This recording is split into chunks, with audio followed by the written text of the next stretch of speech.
Sarah walked slowly behind the wagon for a long time, waving, watching it disappear. Caleb and I ran to bring her back, the chickens running wildly behind us.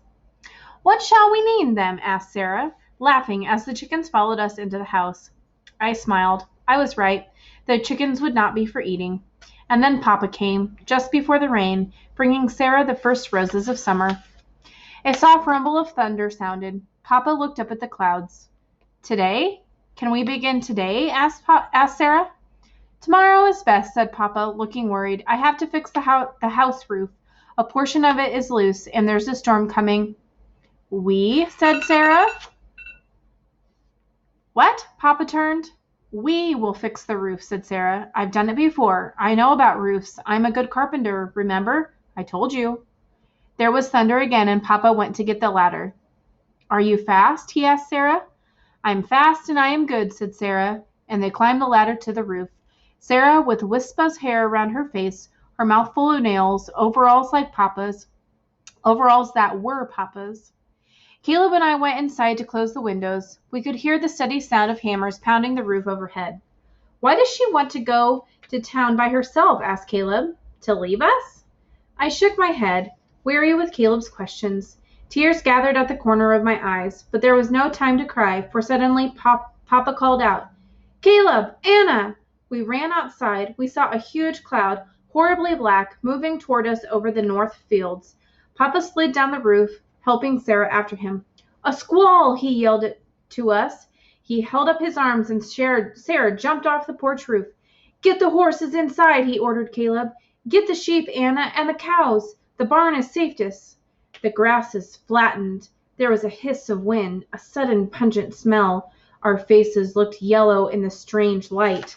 Caleb and I jumped over the fence and found the animals huddled by the barn. I counted the sheep to make sure they were all there and herded them into the large stall. A few raindrops came, gentle at first, then stronger and louder, so that Caleb and I covered our ears and stared at each other without speaking. Caleb looked frightened, and I tried to smile at him. Sarah carried a sack to the barn, her hair wet and streaming down her neck. Papa came behind, Lottie and Nick with him, their ears flat against their heads. "Wait!" cried Sarah. "My chickens!" "No, Sarah!" Papa called after her, but Sarah had already run from the barn into a sheet of rain. My father followed her. The sheep nosed open their stall door and milled around the barn, bleating. Nick crept under my arm, and a lamb, Maddie, with a black face, stood close to me, trembling. There was a soft paw on my lap, then a gray body, Seal.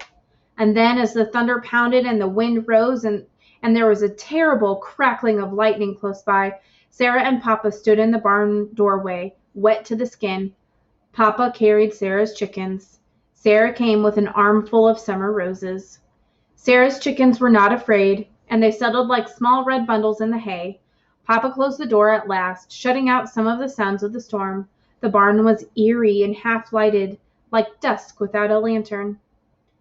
Papa spread blankets around our shoulders, and Sarah unpacked a bag of cheese and bread and jam.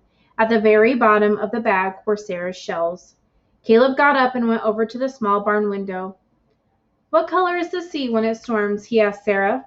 "Blue," said Sarah, brushing her wet hair back with her fingers. "And gray, and green." Caleb nodded and smiled. "Look," he said to her. "Look, what is missing from your drawing?" Sarah went to stand between Caleb and Papa by the window. She looked a long time without speaking. Finally, she touched Papa's shoulder. "We have squalls in Maine, too," she said. "Just like this. We'll be all right, Jacob." Papa said nothing, but he put his arm around her and leaned over to rest his chin in her hair. I closed my eyes, suddenly remembering Mama and Papa standing that way, Mama smaller than Sarah, her hair fair against Papa's shoulders. When I opened my eyes again, it was Sarah standing there. Caleb looked at me and smiled until he could smile no more.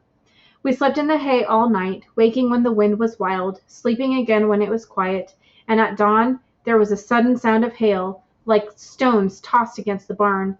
We stared out the window, watching the ice marbles bounce on the ground, and when it was over, we opened the barn door and walked out into the early morning light. The hail crunched and melted beneath our feet. It was white and gleaming as far as we could look, like sun on glass, like the sea.